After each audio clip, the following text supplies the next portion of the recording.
Úspešný automobilový pretekár, ktorý spolu so svojím spolujazdcom Štefanom Rossinom tento rok siahá na historické víťazstvo v seriáli GT2 European Series. O tom, čo to pre neho, ale aj pre slovenský motošport znamená, čo všetko je pre takýto výsledok potrebné spraviť, ale aj o jeho ceste k tomuto výsledku nám dnes do Nitranských rečí prišiel porozprávať Nitrančan Filip Sládečka. Filip, vítaj u nás v Nitranských rečách, som veľmi rád, že si prišiel.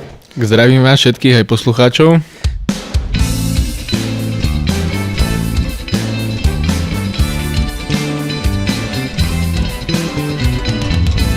Tak priatelia, skorej ako začneme rozhovor, ešte zo pár povinností, takže keď nás počúvate v rádii, tak viete, že je streda po 11.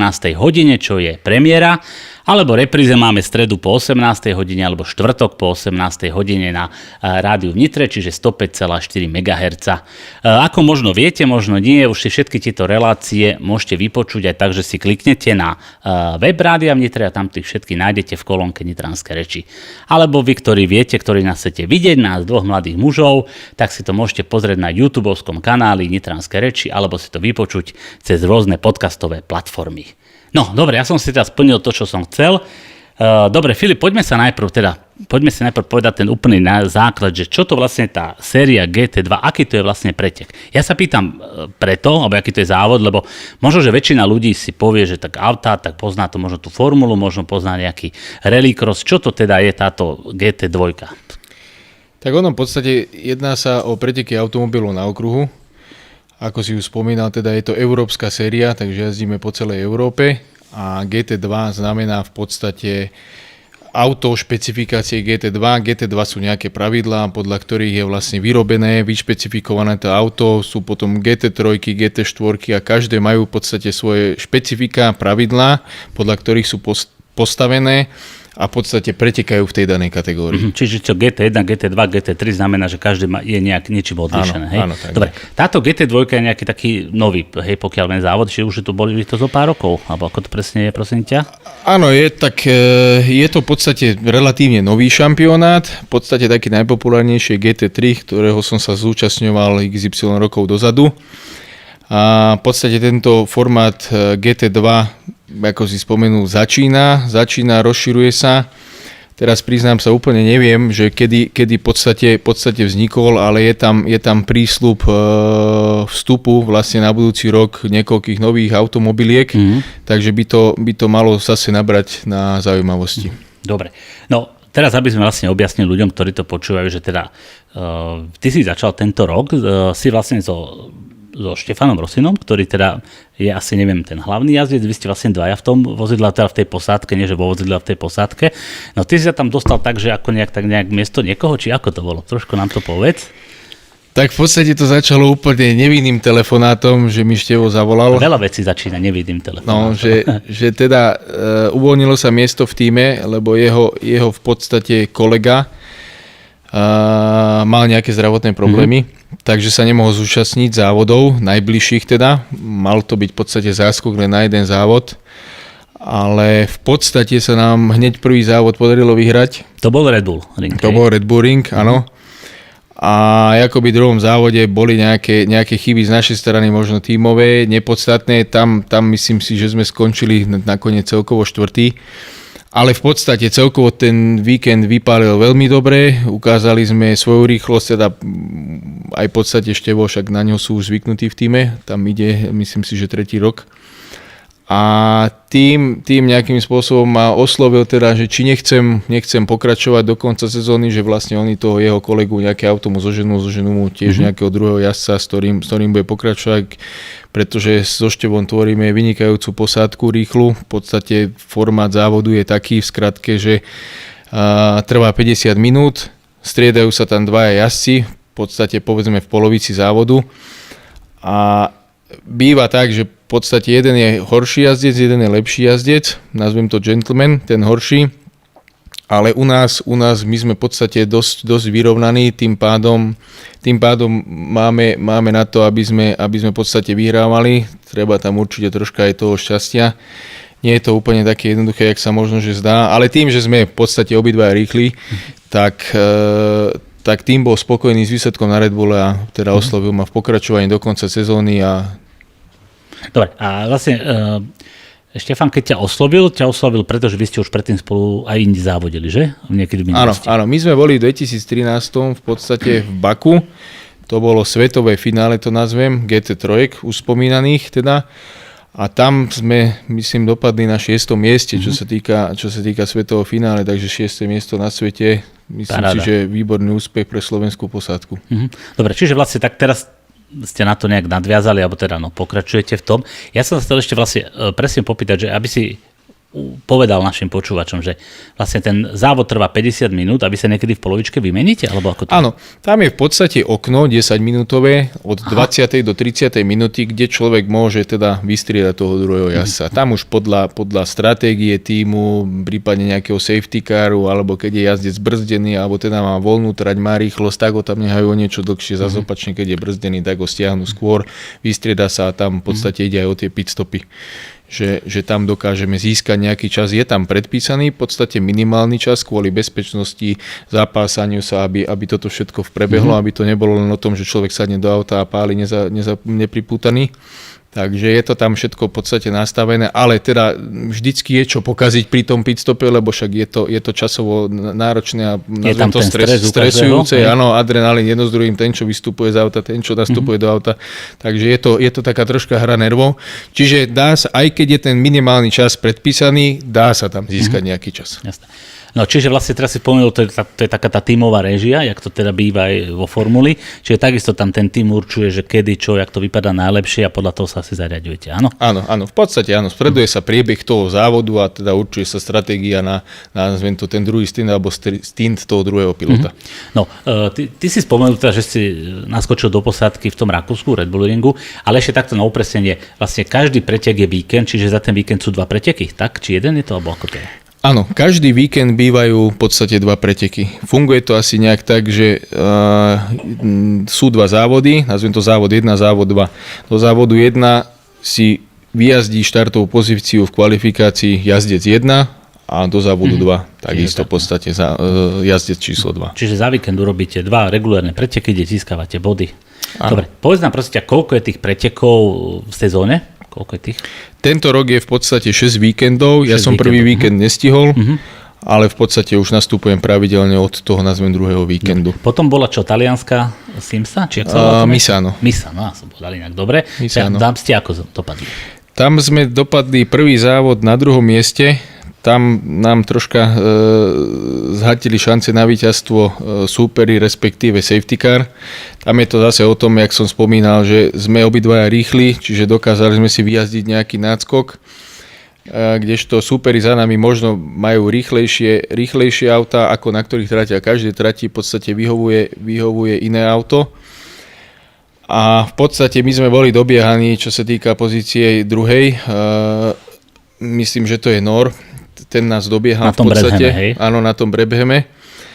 Ale za normálnych okolností by sme, nechcem to povedať, bez problém vyhrali, ale ten náskok bol dostačujúci na to, aby sme zvíťazili, lenže prišiel safety car a ako tí, čo sledujú troška závody, tak vedia, že to štartové pole sa zíde vlastne dokopy.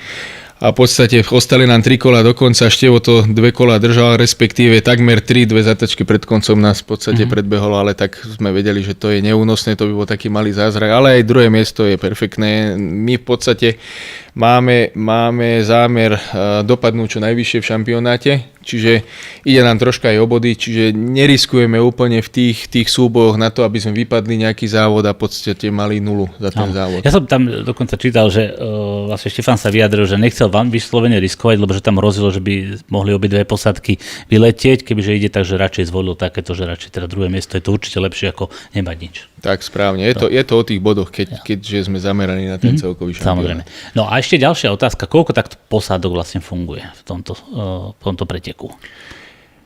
Preteku býva štandardne momentálne tejto sezóne v GT2 myslím si, že 15 aut. No a tieto stajne, keď to tak nazveme, vlastne fungujú tak, že to je niekto, kto tú stajňu má a vy ste tam ako pozývaní, vy ako jazdci, alebo tam niečo ako to funguje, alebo je to vaša stajňa, ako to je? Sú aj majitelia stajní, ktorí samozrejme jazdia, prípadne si pozvú k sebe pilota. Ten závod sa dá odjazdiť aj samostatne, že ho dokážeš odjazdiť aj sám, jeden človek, ale samozrejme pitstop, všetko je povinné a tvári sa, ako keby si sa vystrelal, nevystrieda sa v podstate. Alebo potom je to toto, čo jazdíme my, jazdíme v týme v podstate KTM, je to továrenský tím. Je to továrenský tím, ktorý vlastne pozýva takto jazdcov alebo vyhliadne si jazdcov, ktorým sedia vlastne do portfólia a do tých závodov proste aj k druhému pilotovi. Tá posadka sa v podstate ladí na to dané auto. No, KTM je aká značka? Lebo možno KTM ľudia povedia, že to je motorky boli, hej? Áno, KTM primárne sa venuje teda motorkám, ale teda otvorili aj svet motošportu, čo sa týka automobilov. Aj v podstate teraz im má výjsť prvý automobil, ktoré sa bude dať prihlásiť normálne na cestu. Tieto závodné špeciály v podstate nedá sa na nich na ceste jazdiť. A akoby už nejaké roky sa posúvajú, čo sa týka automobilov, pretekov automobilov. A myslím si, že im to ide celkom fajn, keď sa pozrieme na tohtoročné výsledky. Takže... Tak majú dobrých jazdcov. No, tak. Dobre, je to aj v tomto prípade asi o výkone vozidla, ktorý teda musí byť dobrý, jak to je vo formule, že proste sa hovorí, že keď si sadne hociaký pilot momentálne do Red Bullu, tak bude v prvej šeske. Neviem, či to je pravda, alebo nie. Ale ako to je tuto? No, je to určite aj o pilotoch, samozrejme. To len tak srandujem, samozrejme. Nie sme všetci rovnakí. Je to o pilotoch, je to o trati, je to o aute, ale v podstate primárne, čo sa týka aj GT2, aby som to troška priblížil, ide o to, že superia tam rôzne značky, superia tam Audi, Porsche, KTM, Brabham a mnoho ďalších. A ide o to, že tie auta sú konštrukčne každé troška iné. Niektoré má motor vpredu, niektoré vzadu, niektorý má atmosférický motor, druhý má turbomotor. A v podstate existuje niečo také ako BOP, Balance of Performance, kde v podstate úplne zjednodušene povedané, na začiatku sezóny sadne jeden pretekár do každého auta, do každej značky, zázdí nejaký čas a oni podľa toho vlastne upravujú váhu v aute a upravujú výkon toho auta. Čiže aby boli tie podmienky čo najviac rovnaké. Áno, oni spomalujú niektorým autám, teraz vymyslím si, Audi má silný motor, tak povedia, OK, ty si mal silný motor, ty si mal najväčší top speed na rovinke, tak tebe ubereme výkon. Ale bol si pomalý v zátačkách, takže ti odobereme váhu, ktorú máš v aute. Takže toto je spravodlivejšie, dá sa povedať možno, že keďže máte rovnaké alebo veľmi podobné podmienky, hej? Áno. Tak o to je vaše jazdecké umenie lepšie, teda, že je to takto. O to môžeme viac my vyniknúť. Áno. No, poďme ešte späť tým pretekom. Čiže povedali sme, že teda bol to Red Bull Ring, bolo toto Taliansko, Misán, potom prišla Belgicko, tam je Spa-Francorchamps, hej, tam ste boli. A ešte takto možno, ja keď som to prvýkrát pozeral, tak vy jazdíte na tých tratiach, kde sa jazdí F1? Áno, v podstate áno, nie je úplne na všetkých. Ale v Red Bull tam bola F1? Áno, aj v Spaje ideme v podstate do Paul Ricardu, aj tam bola F1 a ešte máme pred sebou Valenciu. Ona filozofia je tá, že aby to bolo zaujímavé v podstate aj pre ľudí, tak sa snažia tlačiť tieto okruhy, len tieto F1-kové okruhy, to nazvem, majú dosť nabité kalendáre, čiže niekedy je to veľmi ťažko skoordinovať celý šampionát, aby to išlo aj lebo sú tam aj sprievodné série, takže je to akoby taký kolos a naladiť to úplne na tie F1-čkové trati asi nie je úplne jednoduché, takže sem tam sa tam niečo vyskyne, čo nehovorím, že nie je populárne, vo Valencii sa napríklad jazdí MotoGP, takže nie je to, že nepopulárna trať, len akurát F1 sa tam napríklad ide. A ešte nám prosím ťa povedz, ako to vlastne je taký ten pretekársky deň, keď ty proste vieš, že sobotu jazdíš, nemusíš to celé, tak približne staneš, čo máš nejakú rozcvičku, aj fyzickú, alebo čo, ako to je? No, pretekársky deň je samé čakanie. Keď to mám takto nazvať, samé čakanie, to vždycky na to nadávame. Ale áno, v podstate stanem, ja osobne neraňajkujem. Väčšinou sa idem rozhýbať, podľa toho záleží od hotela, na akom podstate som, ale väčšinou tie posilovne sú už tým štandardom, takže idem tam na pol 3 hodinku nejako sa troška rozhýbať. Nejaké fyzicky náročné cvičenia samozrejme nerobím, odkladám si to teda na závod alebo teda na tréningy. V podstate vyberiem sa potom na okruh, máme nejaký briefing v podstate, čo sa týka plánu na dnes, alebo teda na ten daný deň. Ako budú prebiehať prípadne tréningy, kvalifikácie, závody, kto pôjde prvý, aké gumy vyskúšame, kedy sa bude riešiť setup, v akej minúte. Toto vlastne prebieha v podstate v tréningu, že ten tréning má hodinu a je rozkúskovaný povedzme na 10 minútovky alebo na 5-kolové stinty a po každom 5-kolovom stinte sa ide do boxov a vždycky sa niečo rieši. Menia sa gumy, mení sa pilot, mení sa nastavenie. Prebehnete auto a poviete, čo je dobre, čo nie je dobre. Niečo sa skúša, áno, presne, prípadne feedback pilota, ja neviem, toto sa mi nepáči, nebrzdí to auto, alebo jedno s druhým a v podstate, a toto sa rieši počas tých tréningov. Dobre, a teda je tréning a potom ide už závod, či je tam, aký tam je veľký rozdiel časový? Je tam kvalifikácia. Ono v podstate ten víkend trvá 3 dní. 3 dní. A väčšinou prvý deň sú, nazvem to také voľné tréningy alebo platené tréningy sa to nazýva. Potom sú oficiálne tréningy ďalší deň s prípadnou kvalifikáciou a potom máme závody ďalší deň. Čiže to si celý deň v kole?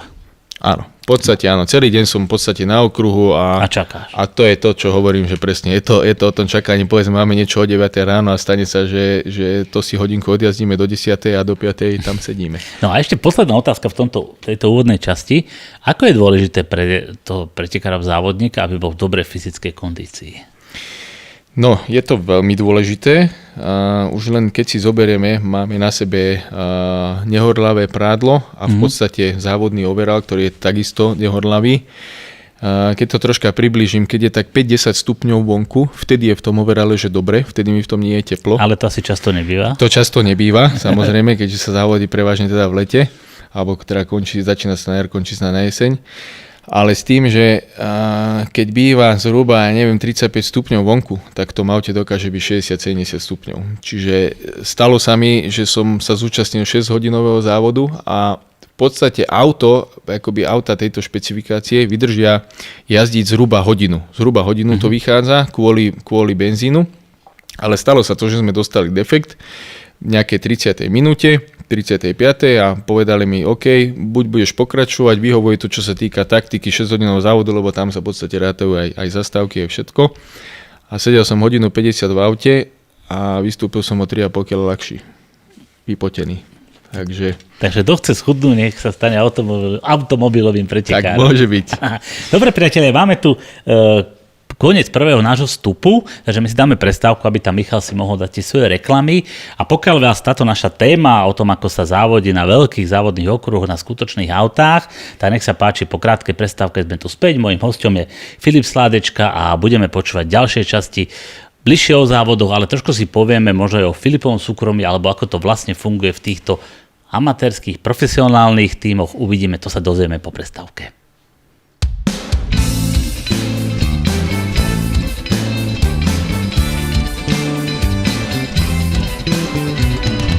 Priatelia, sme späť v našom dnešnom podcaste v Nitranských rečiach. Dnes je môjim hosťom športovec motošportu Filip Sládečka, ktorý teda tento rok jazdí GT2, čo je taký veľmi zaujímavý okruhový seriál vozidiel. Rozprávame sa o tom, ako celý tento okruh funguje, ale rozprávame sa aj o tom trošku zákulisí, že ako to teda s tými stajňami je. My sme sa rozprávali o tom, že Filip so Štefanom Rosinom má nakročené k tomu, teda aby urobili tento rok veľmi dobrý výsledok, možno teda aj titul, no tak sa idem rovno spýtať, bude titul?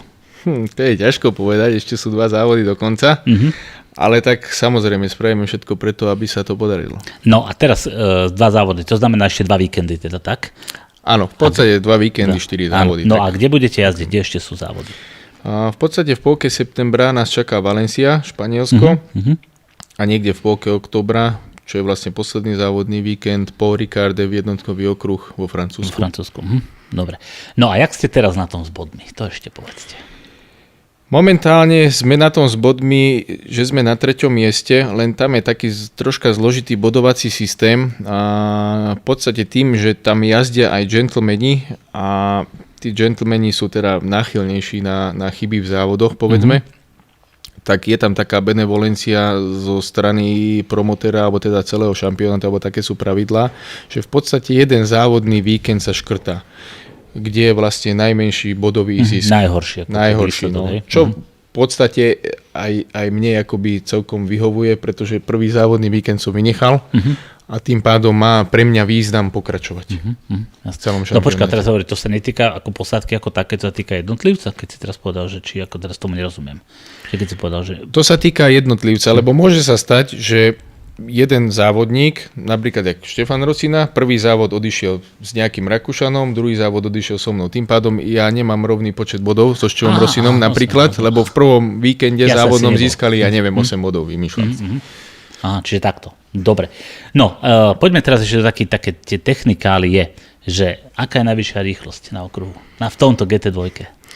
Tak najvyššia rýchlosť, na okruhu sa ťa ťažko hodnotí, veľa razy dostávam takúto otázku, lenže keď si zoberieme, ako sú okruhy postavené, tam to nie je úplne o tých maximálkach, tam je to o tých rýchlostiach, proste zátačkách, samozrejme sú tam aj rovinky, ale v podstate tie rovinky sú nie nejako dlhé, najdlhšie rovinky, čo sú, boli napríklad aj teraz v Páčozne boli, alebo napríklad na našom Slovakieringu, ktoré majú cez kilometr. A tam v zásade dosahujeme asi najväčšej rýchlosti okolo 275 km za hodinu. No ale vedelo by auto aj viac dať, hej? Či? Áno, tie auta bez problémov cez 300 vedia chodiť, len v podstate tam nie je na to priestor. Áno, však nie je to tak. Dobre, no ja som sa, alebo volakedy, keď sa pozerala aj v jednotka, tak sa tam volakedy dotankovávalo palivo. Teraz sa to už ako nerobí, tak ako to je tuto v týchto autách, alebo jak sa tam ráta spotreba? Ráta sa to vôbec, alebo na jeden závod doplná, alebo ako to je?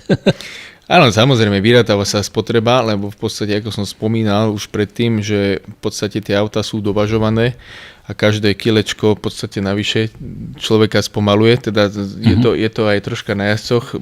Typológia mojej postavy úplne nie je vyhovujúca, čo sa týka závodníka, áno, 1,95 m a to už je veľa na závodníka. A pomaly 100 kg, takže väčšinou takí typickí závodníci majú tak 1,70 m a tak 65 kg, takže... No, kebyže nepovieš tú váhu, tak by som bol do toho, ale s váhou už nie, no, tak nebudem pretekár. No, takže v podstate vyrátáva sa tiež na toto vlastne slúžia aj tie tréningy, že dá sa ten 5-kolový stint v podstate a vyráta sa spotreba. Už to dokáže v podstate v dnešnej dobe robiť aj počítač, ale pár rokov dozadu sme to riešili tak, že v podstate sa natankovalo 20 litrov do auta napríklad, dojazdilo sa 5 kôl a čo sa vytankovalo, z toho sa vlastne rátala spotreba. Čiže v podstate na ten daný závod sa ráta, že vyráta sa spotreba na kolo a v podstate nedáva sa tam nejako veľmi navyše kvôli tej váhe. Kvôli tej váhe, jasné. No a teraz taká otázka, taká možno nepríjemnejšia. Ako nehody? Mal si ty niečo také, že nejakú takú nehodu, alebo našťastie nie? Tak pár nehôd som mal samozrejme, možno, že jednu takú horšiu, ale nestalo sa mi nič, našťastie. Auto bolo na kašu troška. To sa kde podarilo? A čo to bolo za pretek? To je taká troška nešťastná situácia, alebo nerad na to úplne spomínam. A bolo to v 2011 roku v Brne v podstate a bolo to predsezónne testovanie. Myslím si, že týždeň alebo 2 na to sme mali ísť prvý závodný víkend a podarilo sa mi rozflaknúť auto tak, že bolo neopraviteľné v podstate. A tým, že v podstate si prenajímame sedačky v závodnom tíme u niekoho. To bola moja ďalšia otázka, ale dobre, povedz. Áno, tak ako to som ťa predbehol. Áno. A v podstate sa jedná o to, že je nejaký majiteľ tímu, povedzme nakúpi 2 autá a teraz príde Filip Sládečka, povie, chcem u teba jazdiť a on mi povie, OK, daj mi XY peňazí a môžem jazdiť. No. Takže v podstate nejako takto to funguje a tým, že ja som mu zrušil auto 2 týždne pred prvým závodom, tak nemal na výber a za 300-400 tisíc musel kúpiť nové auto. Takže nemal veľkú radosť? Takže nemal veľkú radosť, myslím si, že vtedy ma aj naháňal po DP nejakou palicou, ale tak to bolo také skôr vtipné a úspevné, ale samozrejme, no, tá situácia nebola určite príjemná. Ale tak stane sa to, bohužiaľ. Je to o tom, že jazdíme rýchlo. Ale tebe sa nestalo vtedy nejak nič? Či mal niečo? Nie, našťastie nie, bolo to všetko v pohode. Ono v podstate aj tie autá sú konštruované na viac menej predné nárazy, to nazvem, a ja som narazil pozadu. V podstate, takže to bol taký akože najväčší prúser, že tam tie zóny sú nie tak dobre vyvíjané. No a aké to je, keď teda ideš takto rýchlo, máš nejakú nehodu, chvála Bohu, teda nič sa ti nestalo, auto je teda na totálku, hej. Jak je to potom sadnúť do auta? Máš tam nejaký blok, mal si či nie? Nebol problém? Našťastie som blok žiadny nemal, ale ono sa to tak hovorí, že čím skôr človek sadne do auta, tak tým skôr to je za ním. Ale našťastie ja som nemal žiadny takýto. Ja to skôr poviem tak, že nazvem to, čím som starší, tak tým sa pomaličky viac bojím. Aspoň ja to tak vnímam. Takže niekedy, keď si spomeniem, tak 10 rokov, ako som predbiehal a štartoval a všetko. Nechcem povedať, že mi to bolo úplne jedno, že som nejaký kamikadze pilot, ale v podstate som to nejako neriešil, dôsledky toho, zbadal som medzeru, tak som to tam pustil, ale Ale dneska už nad tým uvažujem, poviem pravdu. No ono sa to tak hovorí, že keď človek sa ožení a keď má dieťa, že s každým dieťačom je o čosi pomalší. Ale môže to byť nejak v hlave aj všetko, jasne, bez debaty. No, nemyslím si, že to je úplne týmto, lebo pozorujem tu už nejaký rok na sebe, respektíve ja som mal 2 roky pauzu pred vlastne týmto šampionátom, čo jazdím a už tam som to začal tak troška sledovať na sebe a to som nebol ani ženatý, ani som nemal dieťa, no, takže... Dobre, no. takže toto by som troška zamietol. No.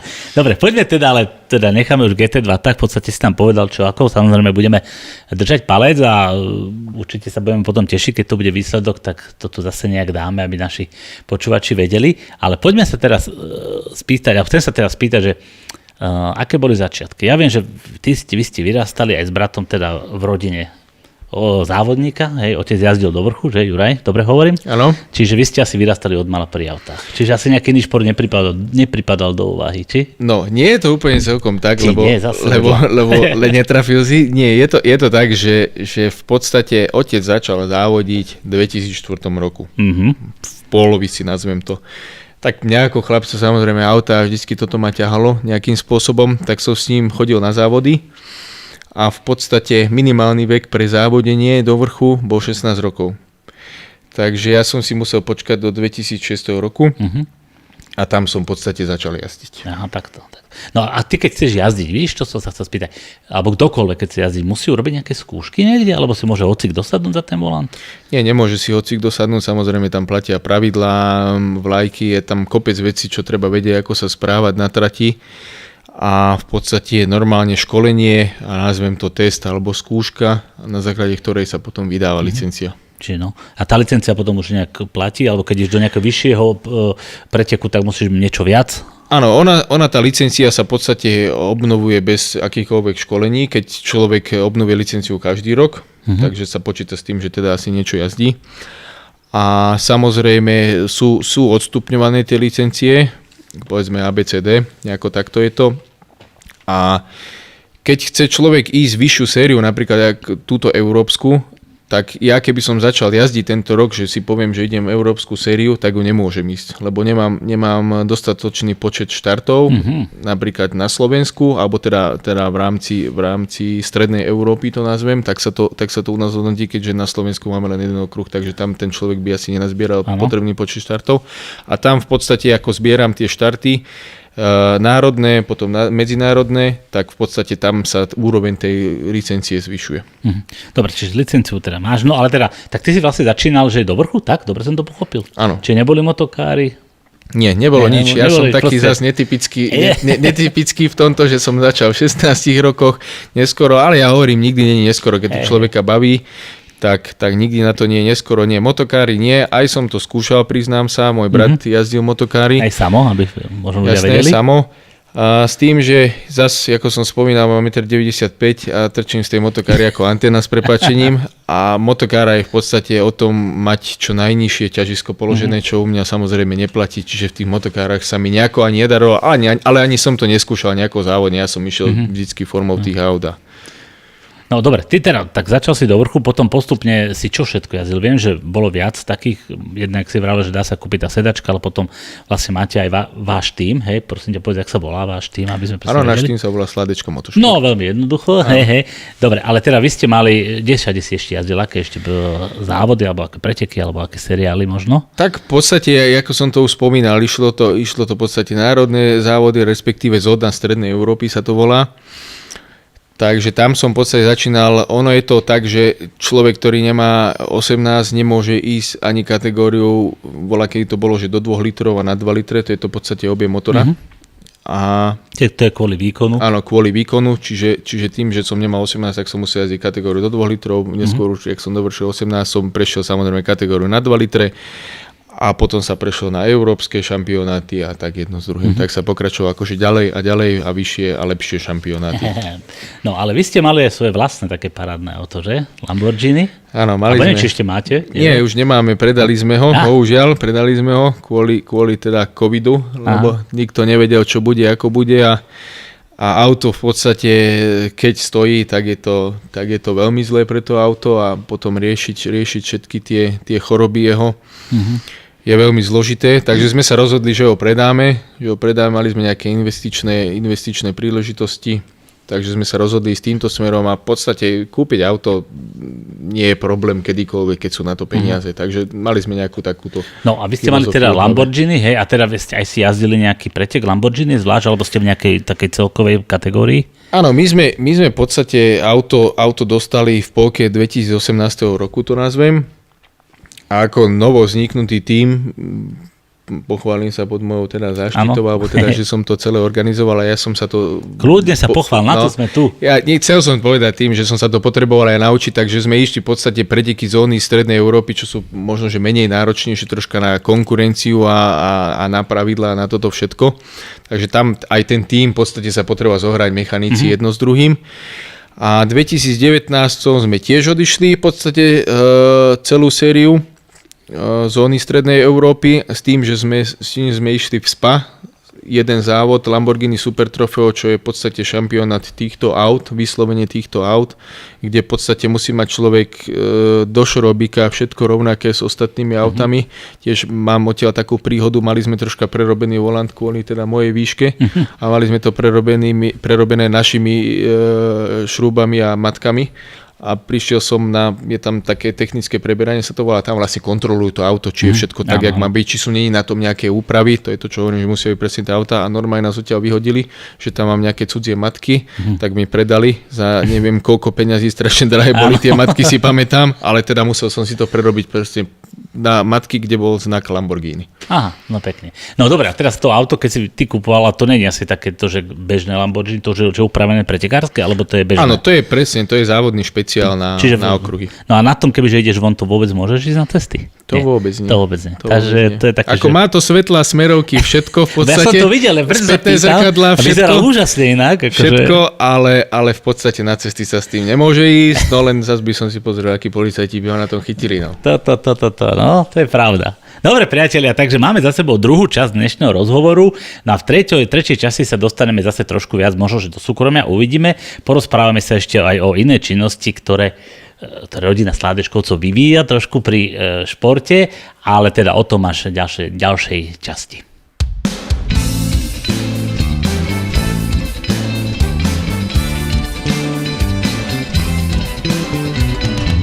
Priatelia, sme späť, máme tu tretiu, poslednú časť nášho dnešného podcastu, nášho dnešného rozhovoru. Mojím hosťom je automobilový pretekár alebo závodník Filip Sládečka, ktorý teda nám rozprával o tom, ako teraz momentálne jazdí GT2, ale o tom, ako jazdil aj iné preteky. No ale ešte my sme sa cez predstavku trošku teraz rozprávali a to bola taká zaujímavá informácia, vlastne, že vy máte celý ten tím okolo seba, ty máš. Tak prosím ťa, povedz, koľko ľudí je v tom týme, alebo koľko tam je ľudí, kto tam je, čo to je. Od otca manažera začneme, hej? Od otca manažera, otec je majiteľ, to nazvem. Manažer som ja, tak v podstate. Takto, aha. Takže tak nejak a v podstate pilot, a to zháňa peniaze, keď majiteľ a ty manažer, vieš? Majiteľ zháňa peniaze, áno, tento musí dotovať. Tak ty si tak lepšie na tom, keď... Áno, no to je lepšie, no ja mám starosti s autom, on má starosti s peniazmi. Áno. Ale tak v podstate sa to skladá, malo by sa to skladať z nejakého manažéra tímu, v podstate najvyššieho, ktorý riadi celý ten tím, piloti samozrejme, nejakí mechanici a v podstate nejaký človek, ktorý je na závodoch a vybavuje v podstate všetky nejaké veci. Vždy je treba choď tam, pozri toto, zavolali nás na väžu kvôli niečomu. Takže taký nejaký človek, ktorý tam v podstate obriaduje, kúp toto, prinies toto. Takže je tam potrebný aj taký človek, lebo je tam strašne veľa vecí, ktorými sa neráta a strašne veľa premení na tých závodoch. Takže. No a teraz mi ešte povedz, skončí závod, kde samozrejme tam dupete naplno, to auto šlape. A koľko potom trvá, pokiaľ sa to auto zase takže skontroluje a zase sa nastaví do tej pôvodnej, alebo také, aby bol na ďalšom preteku, že 100%. Tak hovorí sa, že správne závodné auto sa rozpadne hneď za cieľom. Som nevedel. Že tak to má byť, áno. Ale tak ono v podstate, dneskajšia doba je taká, že sú manuály k tým autám. A v podstate, ako YouTube manuál? No taký nie, taký 1000-stranový, a dobre to preháňam samozrejme, ja neviem, 300-stranový, kde v podstate je manuál k tomu autu, v podstate ako sa nastavuje, ako pracovať s tým autom. Samozrejme pre laika je to nechcem povedať, že nemysliteľné čítanie, ale samozrejme je to celkom zložité čítanie, musí človek sa tomu troška rozumieť. Tak musí byť odborník bez debaty. Áno, a tam je v podstate tie najpodstatnejšie súčiastky, nazvem to ako motor, prevodovka, riadenie, polosy, kolesa, povedzme, majú predpísaný mileage, ktorý môžu v podstate odjazdiť, ktorý je bezpečný. Povedzme, na motori môžete odjazdiť 10 000 km, potom je to na vás, či ten motor odtiaľ vyberete a dáte ho zrepasovať, v podstate nech sa na ňom pozrú, povymieňajú sa tie časti, ktoré sú opotrebené a môžete ho založiť do auta na ďalších 10 000 a v podstate o tom to je tá každá súčiastka. Čiže tak, ale určite po každom preteku musí prebehnúť nejaká kontrola. Áno, samozrejme. Tá elektronika si vám aj ukazuje veľa? Áno, po každom preteku sa auto premeriava, nastavuje, samozrejme pozerá, či niekto niečo netečie napríklad a takéto niečo uvoľnené. Vždycky aj šrámy sú po závodoch, samozrejme, tak je to, nazvem to, kontaktný tak šport. Tak však je to závod. Takže áno, samozrejme. No a koľko vydržia gumy? Lebo na v jednotke sa menia furt. No my sme na tom není tak zle, keď to mám tak povedať. Ono v podstate na víkend mávame 3-4 sady gum, aj my, nejako takto. V podstate z pravidla sa odjazdí kvalifikácia jeden závod na jednej sade gum. Čiže to tak dosť meníte aj tak? To zmeníme tak, no zhruba nejakých 200 km má význam jazdiť na tej gume. Už po 200 km povedzme na nejaké, na nejaký rollout alebo teda na nejaké race, tak si to poviem, že keď niekoho vozíme, tak tam to je, nechcem to povedať, že jedno, ale tam tá guma akože v pohode stačí, ale možno aj pre náš nejaký feedback, keďže nastavujeme stále to auto a prispôsobujeme to daným podmienkam, počasiu, trati, už nad 200 km to nemá význam. No, presúvame sa trošku k tomu, že aj do tvojho takého osobného života, lebo sme spomenuli, že vy vlastne teda, ty máš svoju prácu, alebo vy máte svoju prácu a teda vy máte vlastne normálny dielňu tu v Nitre, že? Normálny servis teda, tak, kde doma robíte, čiže tam je vlastne základňa aj celého tímu, áno? Áno, ono to v podstate vzniklo tak, že sme chceli nejako tím, máme nejaké firemné vozidla, takže vzniklo to úplne nevinne, nejaký dielnička zdvíhák a potom jeden kamarát, druhý kamarát, tretí kamarát a tento a potom nakoniec kúpilo sa závodné auto, čiže celé to nejakým spôsobom takto zrástlo alebo prerastlo vlastne do toho, že dneska mám normálne oficiálny autoservis. No, aspoň sa tým môže živiť. Áno. Dobre. A baví ťa to? Baví ma to, tak je to robota v podstate ako každá iná, ale tak tým, že mám blízko k tým autám, tak samozrejme je to skvelé. Samozrejme sú tam aj horšie dni, ale tak v ktorej práci sú deni. Tak. Takže asi takto by som to nejako vyzhrnul. A poďme ešte do ďalšej veci. Vy máte, alebo tam to možno skôr Samo asi má, vy máte takú Enjoy Racing sa to volá, že? Samo to má skôr, či teraz presne neviem. Áno, v podstate môj brat Samo sa tomu venuje. Skús nám možno povedať, čo to je, lebo ja sa priznám, že som aj netušil, že niečo takéto existuje, takže povedz nám niečo o tom. Tak Enjoy Racing, je to v podstate zážitok za volantom pretekárskeho auta. Myšlienka celého toho je v podstate bežným, obyčajným ľuďom, ktorí v podstate sa nejakým spôsobom nemajú možnosť dostať do pretekárskeho auta, tak je im to priblížiť v podstate, aké to je.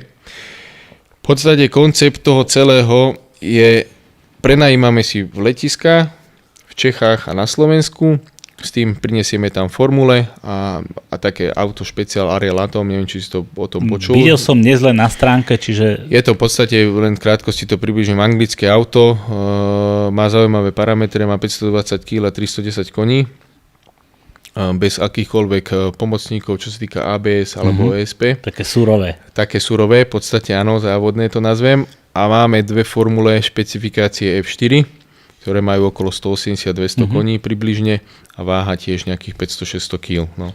A v podstate ide o to, že človek príde, prenajme si, alebo zaplatí si teda nejaké kolečka, odvezie sa na formuli, prípadne tam Ariele a to máme tam šikovného inštruktora, ktorý ovláda v podstate toho Ariela a dokáže previesť tých ľudí v podstate na hranie toho auta, čo je tiež niekedy zaujímavé, že ten človek sa zvezie, ide sám a potom si zaplatí 2 kola, tak dobre, tak ma previesť, ukáž, čo to auto dokáže. A teraz, to naozaj. Teraz s otvorenými ústami veľa razy vystupujú. No to som sa chcel spýtať, čiže vlastne ten človek tam sedí sám?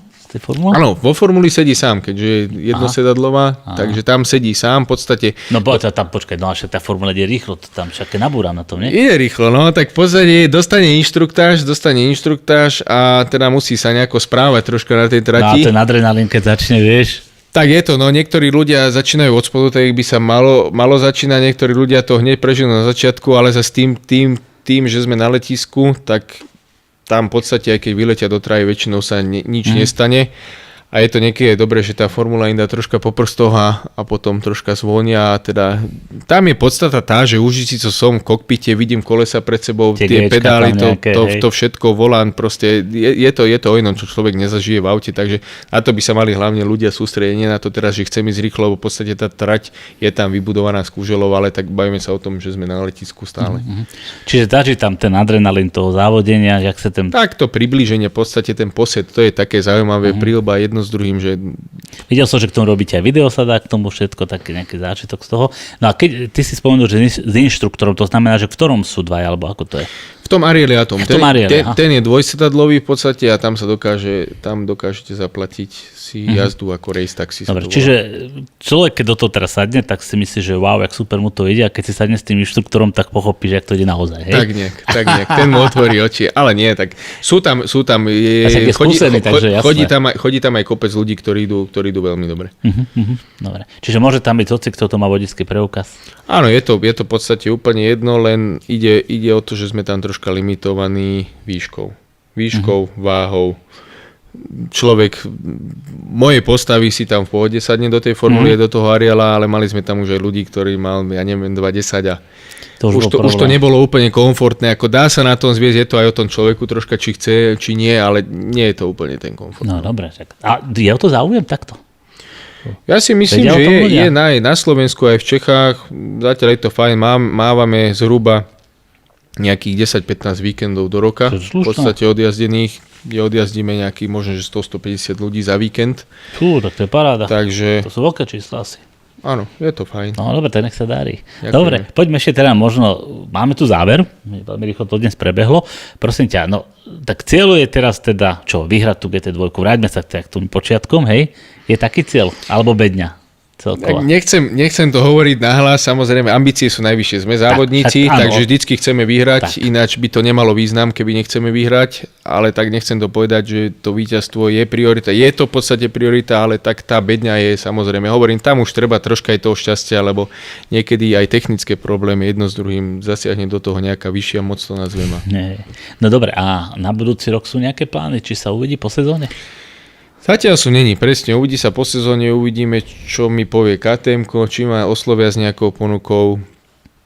Dobre, a teraz tak hypoteticky, čo je, že vyššie od tej GT2? V podstate vyššie od GT2 je šampionát GT3. Je ich mnoho, ale v podstate jeden taký najvyšší, ktorý sa ide poprieť tejto GT2. Len tam by som to už nazval tak, že tam sú profesionálni tovarenskí piloti, ktorí sedia pomaly dennodenne v aute. My sedíme v aute 5 razy do roka, respektíve 6. Čiže my sa s nimi rovnať nemôžeme, tie skúsenosti a tá výjazdenosť je niekde úplne inde. Čiže ani by som to nenazval ambíciou ísť v podstate týmto smerom. Dobre, priatelia, sme na konci nášho dnešného podcastu, takého športového, už po dlhej dobe som tu mal športovca, teda mal som tu vždy futbalistov, boli tu volejbalisti, ale teda motošportu ešte neboli. Ja som tomu veľmi rád, že si prišiel, Filip, že si našiel čas. Takže priatelia, toto bol Filip Sládečka Motor Team, dobre som to povedal? Sládečka Motošport. Motošport, dobre, takže priatelia, moje meno je Rado Pavelka, vy ste počúvali Nitranské reči a pokiaľ sa vám tento podcast páčil, tak ho šírte a povedzte o tom aj známym. Ďakujem veľmi pekne, že ste nás počúvali. Filip, tebe ďakujem, že si prišiel. Ďakujem aj ja za pozvanie.